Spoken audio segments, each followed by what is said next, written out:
Hello, Whovians, and welcome back to the third channel. Woo! Another interview. How lucky am I? Now today I'm here with a very, very special guest. One of the first presenters I ever saw on the CBBC channel, whilst randomly flicking through and randomly stumbled across BBC Two because we had finished watching Series C. He was also best known for talking to a cactus. It's the one and only Ed Petrie. Hello! Or for those of you who still speak Cactinian, halos! Now, the first question, which we're going to ask, is how do you speak cactus? Oh, well, there was only the cacti that spoke it, and then me. There was supposed to be some weird genetic reason why I was the only one who could understand him. So I can't really teach it to people. It's more innate. You just make it up. Yeah, basically, yeah. I think I was actually quite aware that I didn't want another presenter to come along and start working with him. So I was very insistent that I was the only person who could understand it. Yeah, and it's the way television works. You try and keep hold of what you know and what you remember to make sure no one else steals your limelight. Oh, definitely, yes. Yeah. Self-preservation at all costs. Yeah. Now we'll go way back to the beginning. How did your career begin? Oh well, when a man and a woman love each other very much, Tom. Very soon after me being born, actually. So I think I must have just been quite a lonely child. My brother wasn't born until I was nearly 5 years old, so I had a lot of time on my own, and I used to like pretending to act and present stuff. I genuinely used to present my own TV shows behind the shed, not with a camera crew or anything, just like on my own. And my mum wanted me to do piano lessons, and I said I'd rather do acting lessons. I didn't even know if acting lessons existed. So she got me, like, I had a drama teacher for a couple of years, and then I joined a youth group. Used to put on like Amdram and stuff. You know what Amdram is? Do they still have that? Yeah, I think they do. Yeah, well, I used to do a lot of any production in Littlehampton, the Windmill Theatre in Littlehampton, anything I could get into.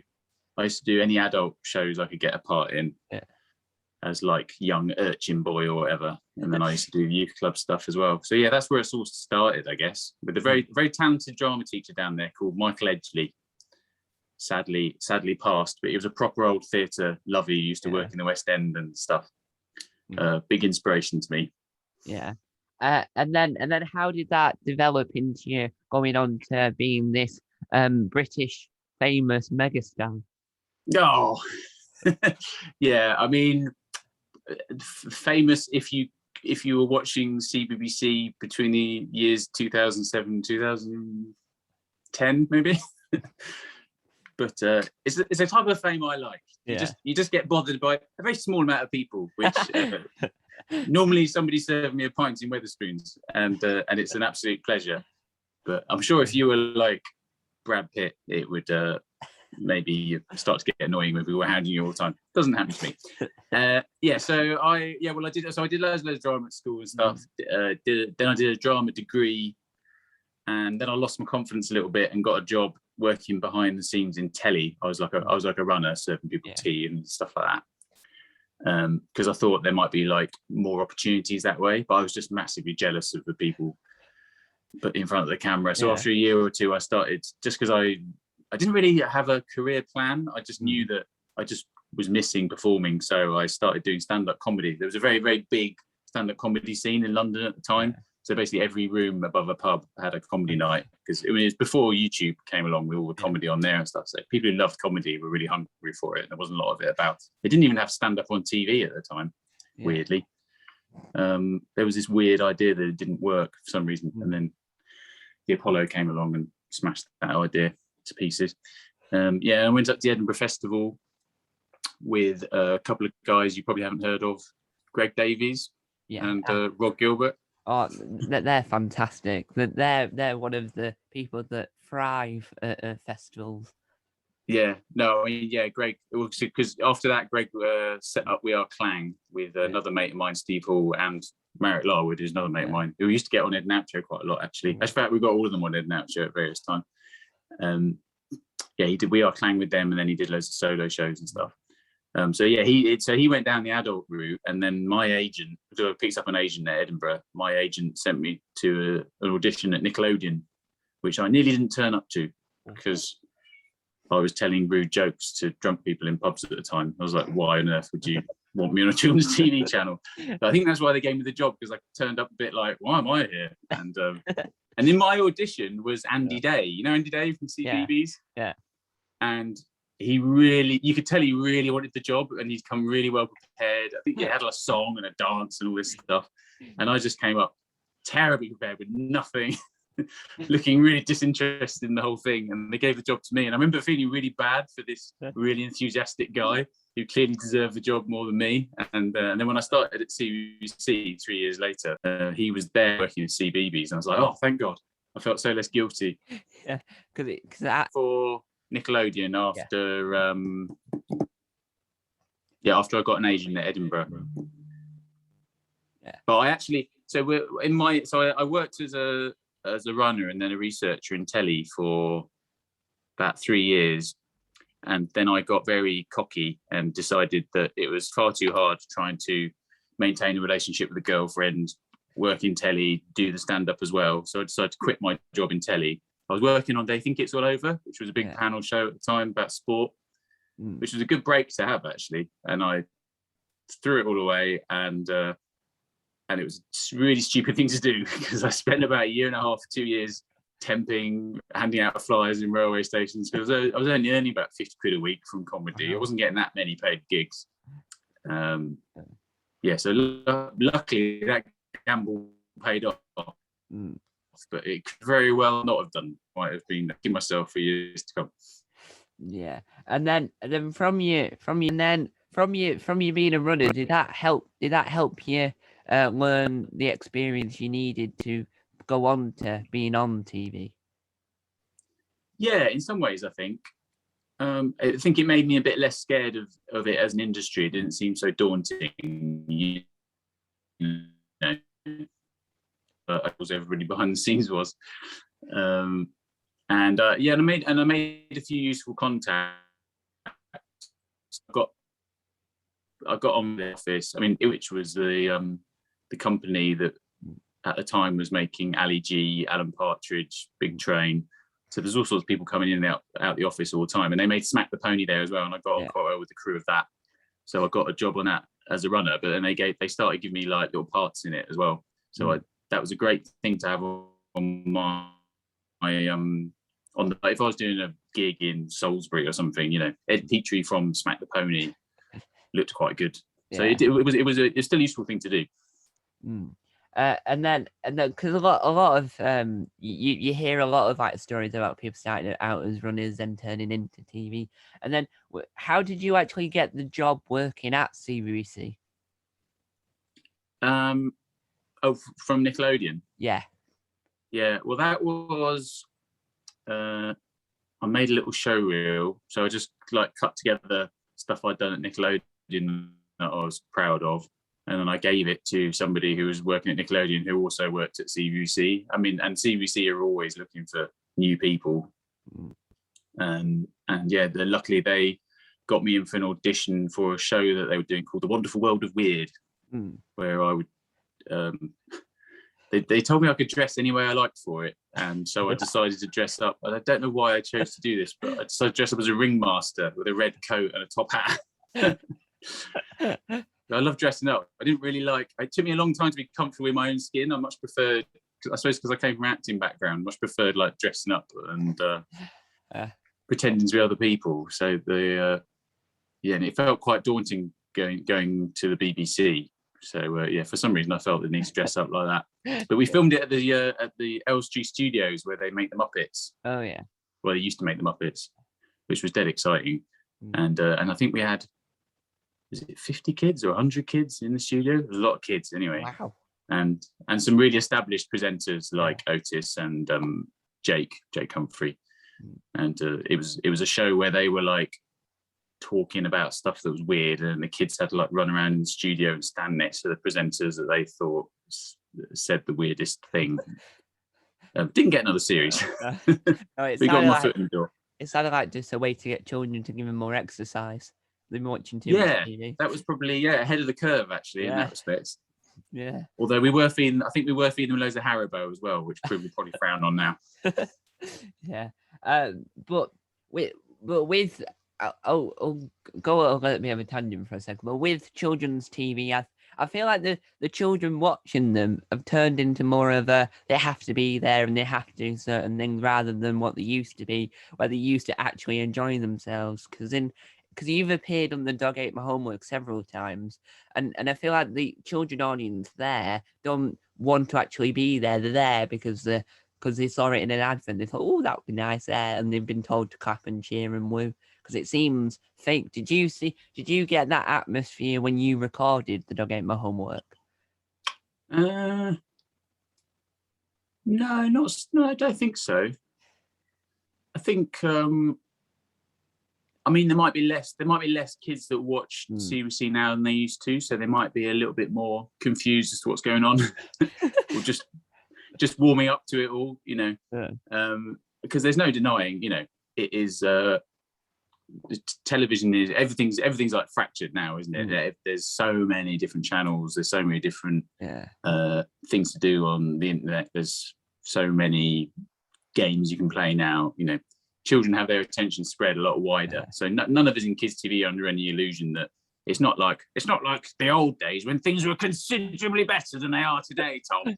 When there was just 4 channels, when I was little, it wasn't even channel 5. It was just 4 channels, and that was your lot. So, when you did find yourself in the audience for a TV program, it was just beyond exciting. It was like being in Disney World or something. Your mind was blown. Whereas now, I mean, kids are on TV all the time because they just, make YouTube videos and stuff. Because what you see is if you look at the 80s Crackerjack and you see the kids like, woo! Yeah! Woo! And you feel like you need to contain them a little bit, and then you look at like Crackerjack now, you hear them laughing, and what I've noticed that it's the same laugh in every children's program that have an actual audience in the room. It's the same laugh. I don't know whether these people have all been generated from the same building. They've all thought, right, we need to test our laugh out and make sure it's the same as that laugh or this laugh. But the laughs seem the same, and it just like it chills me to the bones. But when you did Ed and Oucho's, I think I can't remember the exact name of the program because I'm not really good at remembering names all the time. But it's one in the hot air balloon. Oh, Transmission Impossible. That's it. That's one that I won't hold it against you. You don't remember the name. We only had one series, sadly. Well, it was fantastic, and the kids on there seemed like they really enjoyed themselves. Oh no, they didn't. Well, how did you get? A lot of them were just as confused and didn't know. In fact, we used to. I don't know why we did this. We were very contrarian. We always wanted to do the opposite of what everybody else did. Yeah. So on TMI, the kids were always whipped up and makes me very excited. And we always wanted the kids to look really confused and to be not impressed with us at all. Yeah. So if they were looking happy to be there, they weren't supposed to. and with Transmission Impossible, did you feel like it was when it was on? I know it didn't get a second series, but that beside the point. But did you think it did as well as other morning Saturday morning programs that were on at the time? Yeah, it did all right. Yeah, I remember seeing all the ratings and stuff, and we were pretty pleased with it. But it was the summer, so there's less people watch less telly in the summer. They watch more in the winter for obvious reasons, and because we live on a horrible, cold, wet, rainy island. So quite often what they would do is test stuff out in the summer, and then if it had legs, then you'd move it onto the winter. Yeah. So there wasn't as many people watching as there would have been watching TMI, but they were happy with it. But then everything moved. It was a very strange time in kids TV then, because that was 2009, and everything was moving up to Salford. Yeah. So they were shutting down TV Centre. They were trying to find presenters who were happy living in the north. And and all the people and all the execs based down south were trying to get out as fast as they could and get jobs in London. So we lost our producer, our exec producer, and both bosses of the channel. They all left in the middle of Transmission Impossible. Yeah. And then we went away to do the second series of Excellent Inventions, which was where we went around the country making inventions for kids. And then we came back and there was a whole new load of people. And I'm not even exaggerating. And most of them didn't even know that Transmission Impossible existed. They're like, Transmission what? So, well, because with it was toast. Yeah, with children's TV, programs like Transmission Impossible and like all the others, that format of Saturday morning TV disappeared for a while, and then I think a few years ago, they returned it with Saturday Mashup, which is currently I keep an eye on kids' TV. I'm not one of those that watch it. I keep an eye on it because I love TV, so I keep an eye to make sure, see what's what, and then I always did that. And then get angry at the fact that they've done something stupid like She-Ra and We Bear Bears. She-Ra's a Netflix original, and they set it up into different parts. It's a little bit jarring because you can watch it all at once. No. And the We Bear Bears, normally when that's on CBC, it's also on Cartoon Network at the exact same time. Yeah. It might be the exact same episode, who knows? And with when you're in the office, did you actually watch the programs? Because I was speaking to Phil about it, and Phil never did. But did you ever watch them? Because you had it might have been fake, it might have been real. The mini TV in the office.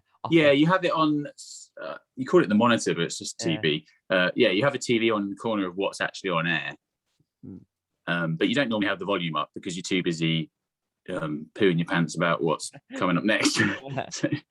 so you're normally rehearsing as you go. So quite often you won't have seen the script before you go to air. Really, you get it like 20 minutes before. You have a quick flick through. You rehearse the first link, and then you work your way through. So every time a program's on, that was your opportunity to rehearse the next bit. And we always made a rod for our own backs on Ed and Out Show. We always made everything twice as complicated as it needed to be. We always had silly guests coming in pretending to be Henry VIII or something. So normally quite a lot of rehearsing was required, and improvisation as well. So you'd be aware of what was on. See, you've never actually seen any of the programs that were on at the time when you were working at CBC. There was the odd occasion. Like I remember Sam and Mark did a comedy special once, and it was the first time they hadn't seen it out of the edit, and we hadn't seen it either, and we were quite interested. And the script wasn't very complicated, so we sat and watched. Sam and Mark came in the studio to promote it, and we sat and watched 25 minutes of it or something. So yeah, there was the odd occasion. I think when Excellent Inventions, we introduced our own show when we'd done Excellent Inventions, and it was the first thing we'd ever done on location, and we were dead excited about it. So I think we sat and watched that as well in a very self-indulgent way. Well, I think that Excellent Inventions is probably one of the best TV shows that I always never remember the title, because I always remember just separate parts of episodes and remember different bits of it. And I think that's one of the only programs that never ends up turning up anywhere on YouTube or anything, because on your own YouTube show with Ed and Out Show, you release every episode of Transmission Impossible at the exact time it would have been aired in the year. And I think Excellent Inventions needs another airing somewhere, whether it's on an official YouTube channel or on CBC full stop, because CBC started airing children's shows that were on when you were presenting and when I was young enough to watch these. Maybe we should stick it on. We did that with Transmission Impossible, and then we realised that we could actually put it out on YouTube the same, and enough time has passed now that CBC don't care about the copyright and all that stuff. So but it took quite a lot. Like Warwick was making all the little thumbnail images for it, and I was uploading it to YouTube, and I'm old, and it took us more time than we thought. So we did talk about doing Excellent Inventions, and then we were just too lazy. But yeah, maybe we'll get around to it. Yeah. How did you get the actual footage then? Do you have the footage somewhere? Because it's not like footage made out of nowhere. Yeah, that'd be telling. Oh, So do you want Warwick was quite an archivist. He was a lot more organised than I was, and he was hoarding everything away. Although I have got a mate who works in the BBC in the I don't know what they call it now, not the tape department. It's not tapes anymore. But he said they'd archived it. They do this thing at the BBC where the things they want to keep for posterity, they do something special where they preserve it and some kind of special HD thing. And he said he walked into a room and they were preserving it all. So that's quite nice to hear. Yeah, because BBC have the archive website and social media accounts where they show clips from episodes from like Classic Blue Peter and that. And the BBC 4 did a children's programming area where they did Classic Blue Peter, Bagpuss, and put the whole series on iPlayer, and then did Either or the Engine and a few documentaries. So they've probably still got every single moment you've ever been in the CBBC office stashed away. Dear.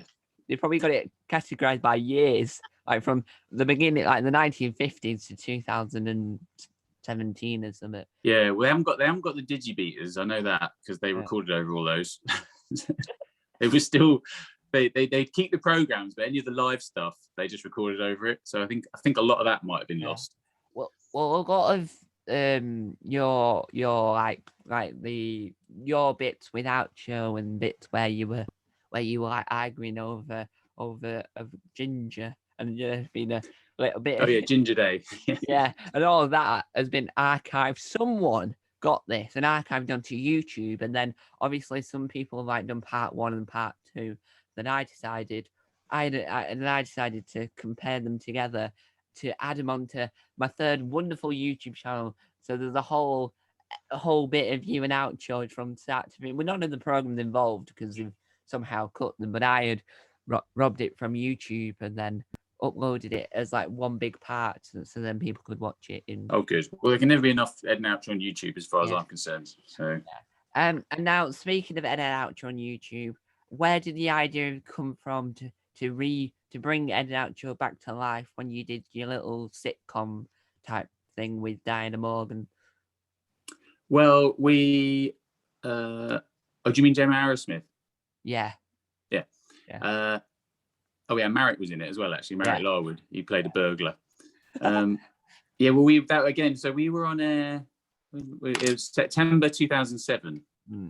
Was when we first appeared in the CBC office. So we talked about how it'd be quite nice to just make a video for our 10th anniversary. Yeah. And then, as I said, we're quite disorganised and lazy, so we didn't get around to it. And then I think we recorded 3.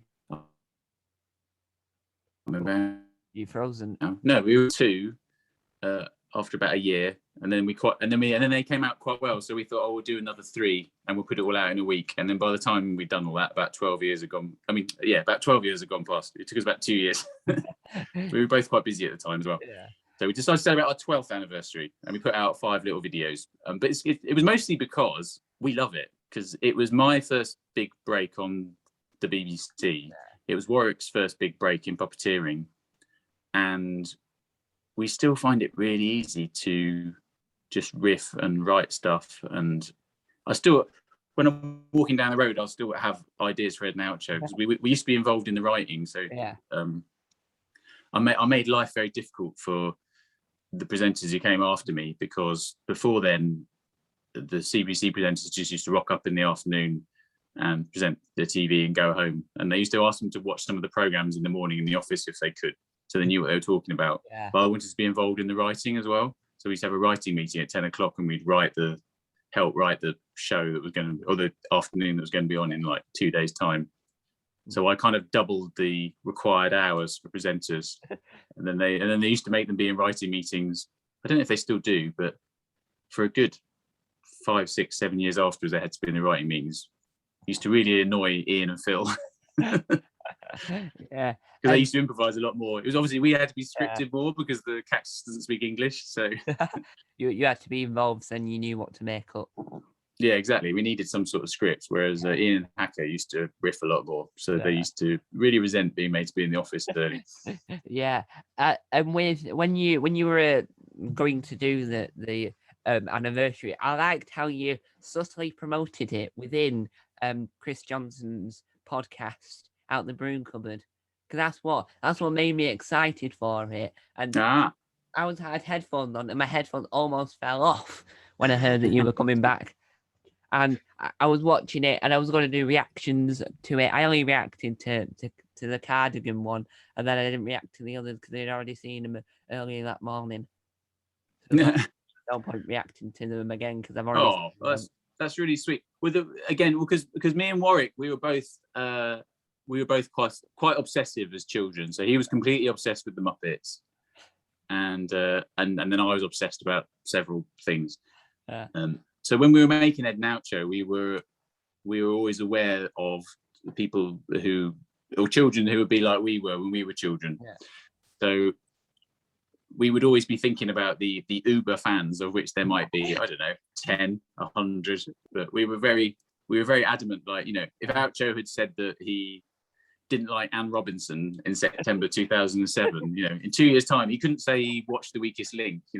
The producer would be like, "Oh," and then Oucho will say he's a fan of The Weakest Link. We're like, "No, he's not."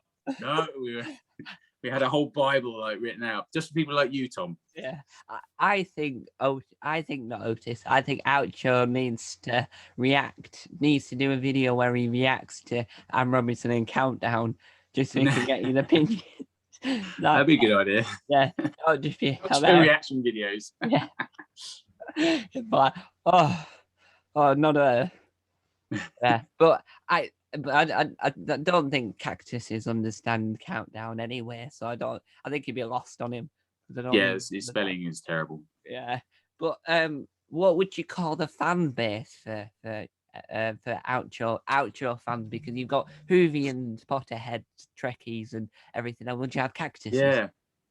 Yeah, I don't know. We never had a name actually. We should have done. We just used to call people flunks, which was Cactinian for fool.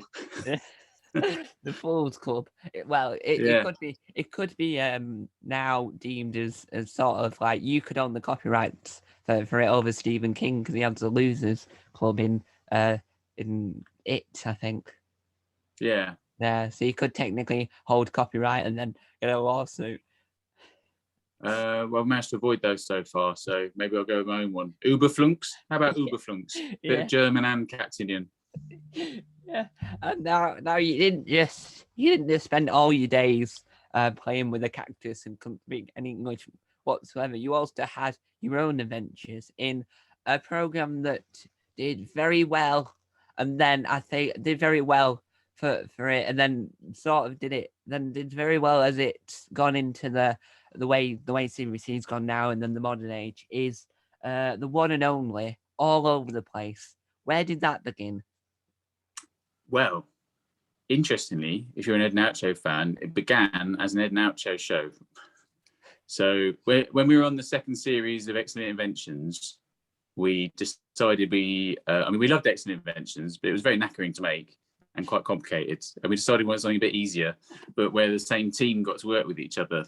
So we had a little brainstorm in a hotel one night, and we came up with Ed and Oucho Go to America, which was just an excuse for us to go to America. And the boss of the channel, Damien Kavanagh, who's now the head of BBC Three, he totally saw through that and was like, "No, I'm not sending you to America." But he's like, "I will send you around the UK." And me and Warwick were massive fans of the Muppet movie, which was the first one, which is all about a road trip. Oh yeah, that one. Yeah, we wanted every episode to be about a road trip going somewhere. And the producer was like, "Yeah, well, it's got to be a different place every time." So she came up with the idea of going to an event. Yeah, it's a different real life event. So there'd be 20 minutes of a sort of road trip sitcom with different characters, policemen stopping us along the way and getting into various scrapes and stuff. And then we get to a real event at the end, but it was a bit weird. And then Warwick got offered, because they were all moving up to Salford and trying to work out what they're going to do out there, he got offered the job of Hacker's brother. Yeah, Dodge. Yeah, which was a year-long contract, and this show was only going to be about 3 months. So Warwick looked at his bank balance and was like, "See ya." Warwick, who did Puppeteer's outro, Yeah. Which left me furious because I was like, I've lost outro. But the boss was very nice, and he was like, "Well, we need more women on the channel." So it turned into Ed and a woman go around the UK. And the woman he chose, completely by coincidence, it wasn't chosen by me, but it was Holly Walsh, who had done some presenting on CBC previously in Prez. Then my brother had liked the look of her and asked for her phone number. She was now my brother's girlfriend. Wow. So I ended up going around the UK with my brother's girlfriend. And then we still kept the idea of the event at the end, the crazy event. And then we wanted to just go and visit lots of other weird things as well. So it became a program about trying to meet the weirdest people, find the weirdest collections, the weirdest landmarks, you know. And also the production team were big fans of Jonathan Meades. So if you go and check out his stuff, he was a guy who used to make lots of shows on BBC Two, very surreal shows. He did some on Channel 4 as well, I think. So we wanted the show to be a bit like the stuff that he made as well. Not sure it ever really was in the end, but that was the inspiration. And then, but series 3, we did actually go to America. So we started traveling the world then.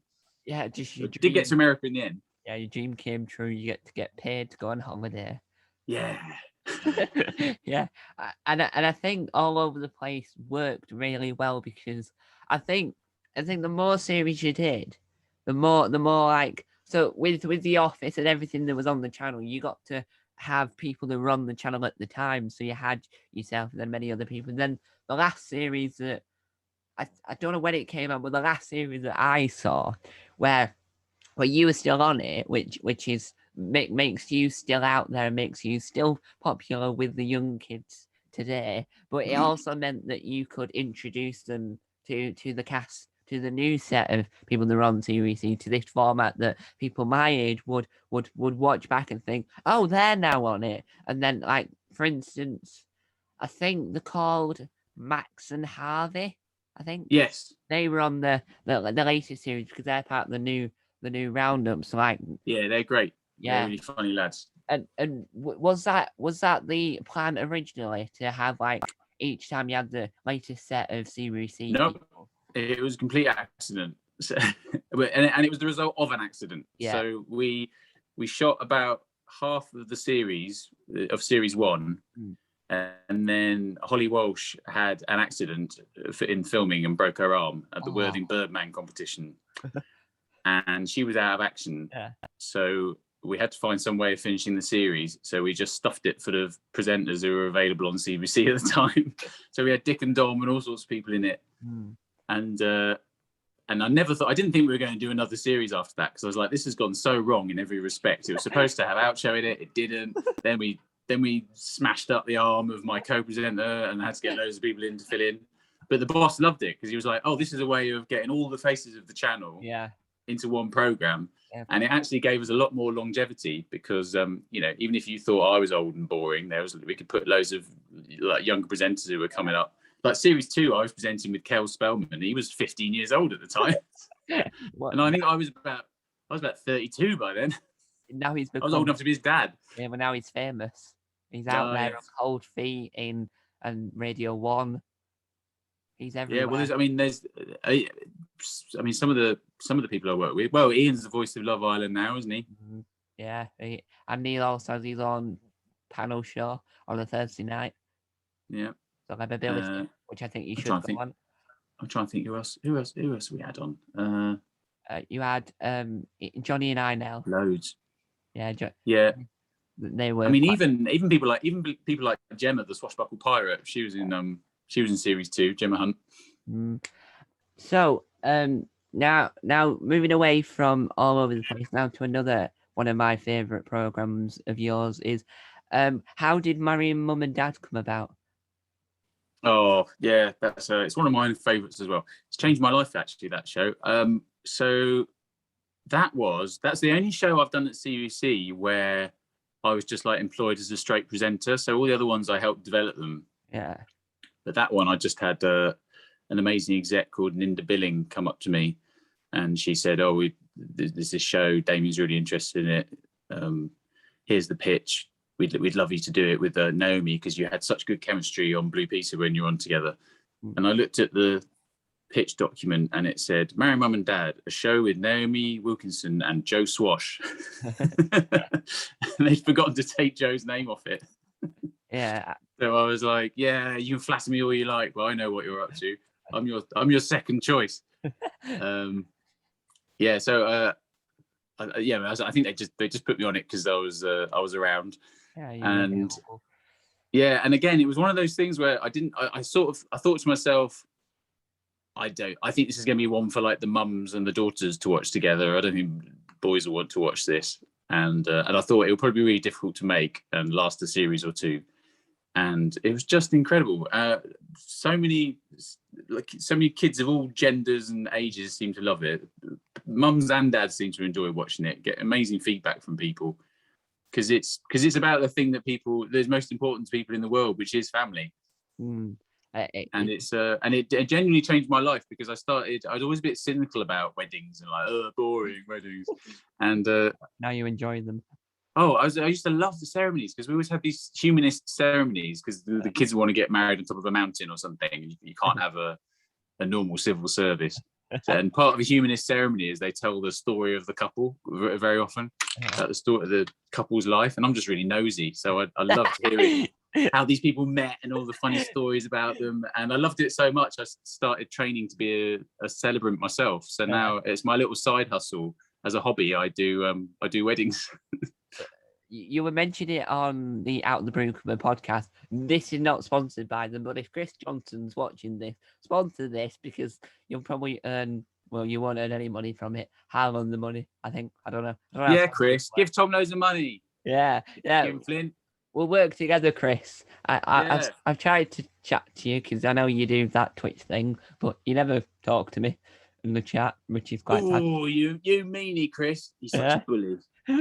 But you mentioned on his podcast that you were thinking about doing the actual ceremonies yourself in a series. Is that still? Yeah, well, I was all set to do it. So it's really sad. So they rested the show for a year, and then they were bringing it back with a bunch of people I used to work with at BBC Scotland, doing all over the place. Yeah, because Marry Mum and Dad was made in Salford. The office was in Salford. We all travel around the country, obviously. It was hardly ever in Salford. But yeah, so the new series they were going to do at BBC Scotland. So yeah, unfortunately, it's gone in the bin. But I think Marry Mum and Dad worked very well, and I have my favourite. Well, what's your favourite ever wedding that you've been to on the show? No, not personally, because I don't think your personal weddings would have been at all interesting to the weddings you would have featured, where you got paid to be at this bizarre wedding. No, we didn't have people. Yeah, I haven't been to any weddings in my normal adult life involving people dressed as lizards or anything like that. No, I mean, it's such a hard question because I don't think there's ever been a wedding on it I haven't enjoyed because they're all unique. They're all the families you come to love them. Yeah. I love seeing the parents being made to look really stupid as well.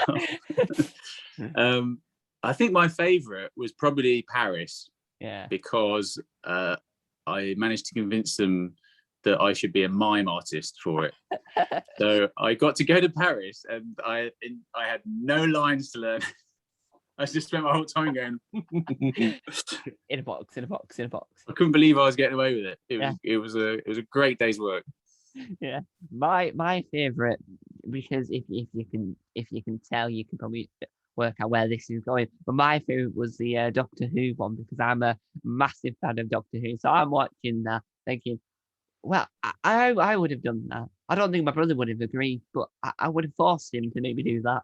To let me make it a Doctor Who wedding and let me steal the TARDIS for a few minutes. That was a brilliant. I mean, that was the Doctor Who guys were so amazing. They gave us the real TARDIS. I think we had the real TARDIS, did we? Oh no, I think we made our own actually. They let us go to the studio and you went behind the scenes and you saw the real TARDIS.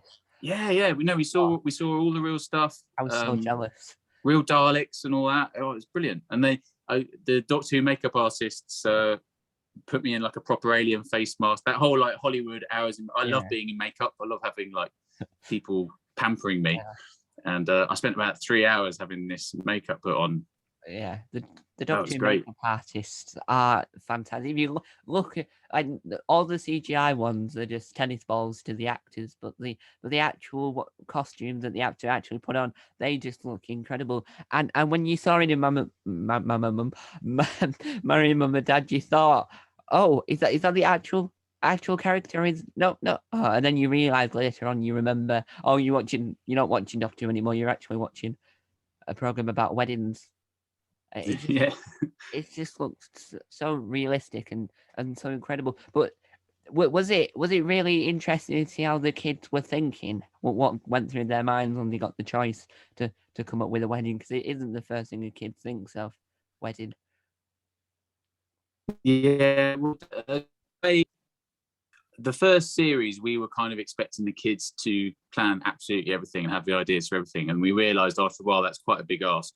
And it seems that the way a kid's mind works is they normally had one or two amazing knockout ideas. Yeah. You know, they want to dress, you know, mum as a badger or something. They really want to do it. And they want to get married in a badger set. So you're like, oh, okay, that's great. But what ideas you got about the transport? Oh, I don't know, badgers. You know, they'd lock onto one or two things. So our job with the researchers, I mean, it was mostly the researchers, to be honest, because they were talking to them on phone calls beforehand, was you know, gently suggest other things that might happen. You know, so you give them a series of options, and then they could choose. Oh yeah, that'd be good.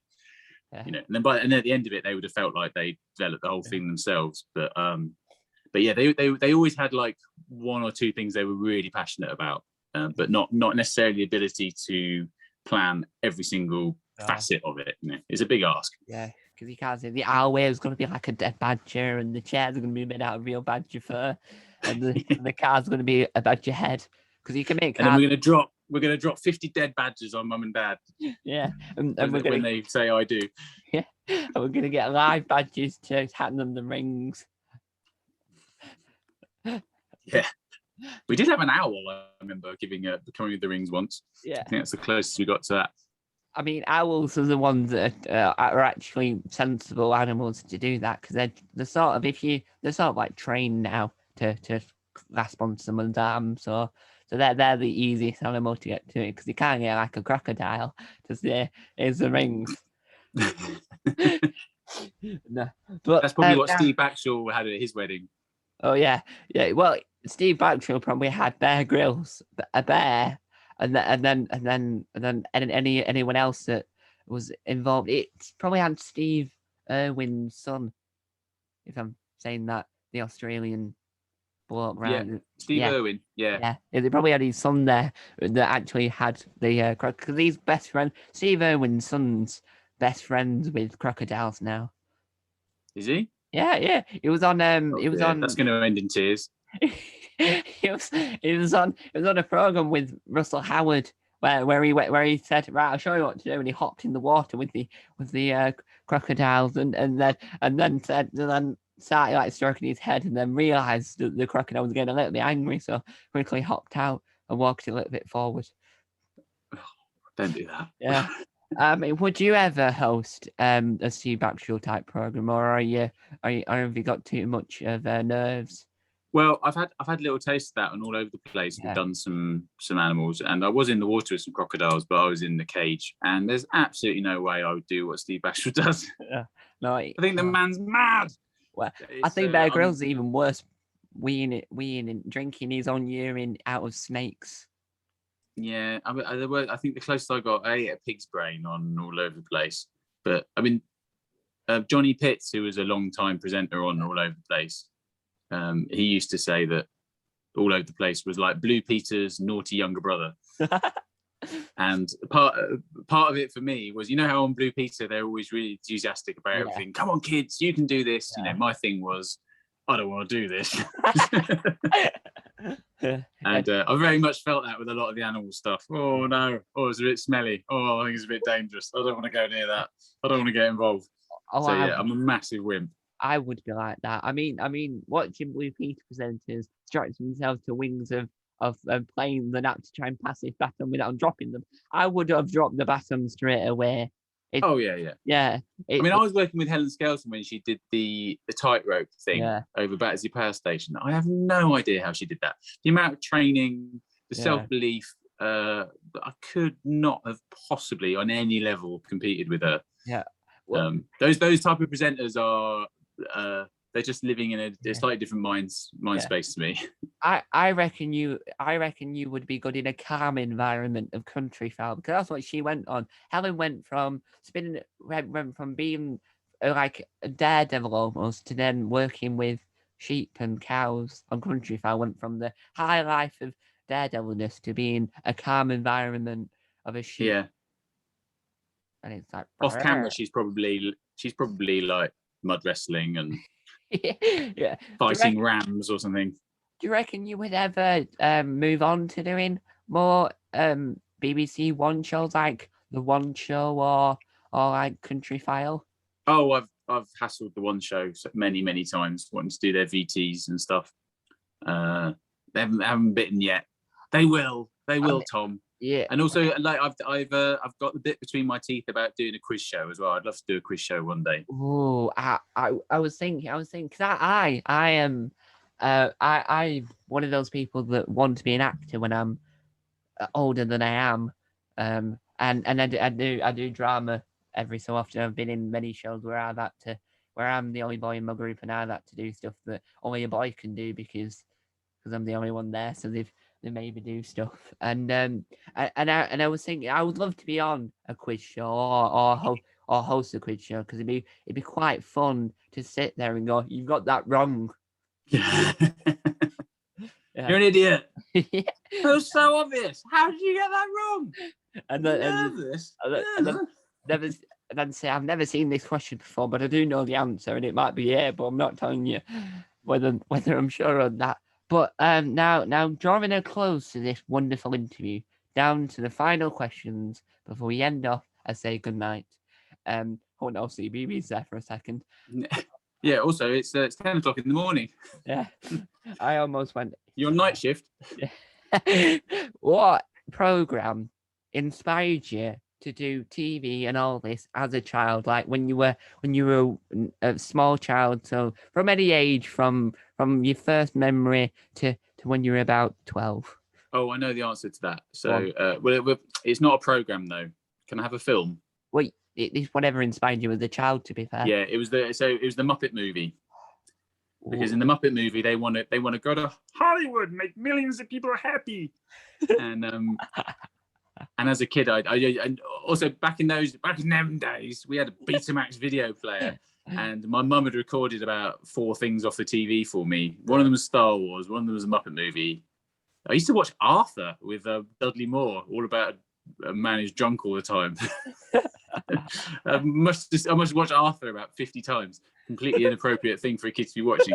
But yeah, so I must have seen the Muppet movie. You know, you just be bored at home, like, oh, I guess I'll watch the Muppet movie again. And I always loved it. It was so engaging. And that message just got absolutely drilled into me that it would be a lovely thing to make millions of people happy. Yeah. And I suppose if you add it up, like, I'm not sure I've ever had 1 million people watching at one time, but you know, if you add it all up, aggregate, I've made 1 million people. I must have made at least 1 million people vaguely entertained, which is good enough for me. Yeah. Did you ever, because you're on about watching it over and over, did you ever accidentally break your VHS, the copy of the Muppets? No, because it was Betamax, and Betamax was a much superior recording system. One of the great tragedies of the 1980s was that everyone went out and bought a VHS player when Betamax was so much better. Yeah, because you hear stories about people loving these films and watching them over and over again as a child, and then just walking out with a broken VHS. Because really funnily, you can still buy VHSs now to this day. Really funnily. Yeah, some people. I've got a mate who prefers to watch films on VHS because that's what he used to watch them on in the 80s and 90s. A film isn't a film for him unless it's a bit crispy at the top and a bit fuzzy. I have So part of it's in my room now because of my room's not big enough. I've got a DVD collection which spans from my room to a room downstairs that we now call the cinema room, and then the lounge. And then I've got 2 VHSs, and then I've got a whole collection of VHSs with Mr. Muscle involved in that collection of VHSs, and the VHS player and the TV old enough to still use SCART cables and VHSs because why not? I love a good retro format. Around the corner, I've still got a hi-fi that has millions of vinyls and cassettes you can still play off. Yeah, vinyl still seems to be working. I've still got my MIDI system in the kitchen, and I tried to play all my old compilation cassettes on it the other day for nostalgia value, and they all just spooled and broke. So yeah, this stuff's got shelf life, sadly. But yeah, the vinyl seems to last forever. Yeah. Now my final question that everyone watching this would want to know: what is the future of Ed and Outro? Oh, well, the future is who knows? I mean, what I'm hoping is that someone like you will get a job as the boss of CBC in 10, 20 years' time and decide that we need to come back on air like Chuckle Brothers. And we can dig him out and do it all over again. Yeah. Well, the Chuckle Brothers are coming back. I'll say this now. They are coming back somehow because Paul Chuckle's been talking about Chuckle World, which is an animated program for the Chuckle. Oh, really? Yeah, Chuckle World. And I was thinking, how isn't one of them dead? Yeah, one of them is dead. It's on the British Comedy Guide website, which is a fantastic website. I love it. I've even got my own profile on there. My web series is on there, The Misadventures of Albert Flowerpot, which is also available on Tom's Comedy Club. But he did an interview with British Comedy Guide saying that he's really excited and needs people to back this Kickstarter for Chuckle World. Right, okay. Oh, this is great news. So even if me or Outro dies, we could still make a comeback. Yeah, but they must have they must have recorded audio recordings of him of the other. Oh, they were like I said earlier. I mean, we've got so many Ed and Outro pictures we made over the years with various silly things and podcasts and all sorts of stuff. You've always got a little file hidden away with and you can make rubbish ideas that nobody wanted. That's what they do in films now. They just change the new actors' face to the old actor, and then they have then they can just put the words together to make it sound like they're saying a sentence. Then not actually, and so we'll wrap that up there. And the final words, which is to anyone watching, this is to Warwick. If you are watching, because I do know you have said to me that you will let me interview you. I would love to interview you and meet Outro and Dodge themselves. So if you are watching this and you are available and you're not busy doing Cookie Monster, the other Cookie Monster's best friend on Sesame Street and making millions, hopefully you will come on because as you've seen, Phil's had a fantastic time. And Ed, have you had a fantastic time? It's the most fun I've ever had on a Zoom call, Tom. And hope you guys enjoyed watching this as much as I have. Now, normally I would say, there's a deleted scene on TGM Productions, but no, there isn't a deleted scene on TGM Productions because TGM Productions is too busy at the moment to do deleted scenes. It's busy producing episode 2 of my web series, Misadventures of Albert Flowerpot for Tom's Comedy Club. But if you want to watch it in a very professional manner, go and check out the British Comedy Guide. And this interview might be on there as well. Who knows? Because this is comedy gold. Thank you guys for watching. And thank you guys for listening if you're in a different room and had it on full volume whilst ironing that creased shirt. Yes, I see that shirt. It's very creased. I hope you enjoyed this video. And I'll see you all. Sorry, missed the microphone. I'll see you all for the next interview. Hopefully, it's someone as famous as Mr. Petrie. I've been your host, Tom, and that's been your guest, Ed Petrie. Time Lord Tom out, and Time Lord Petrie out. Bye! Bye!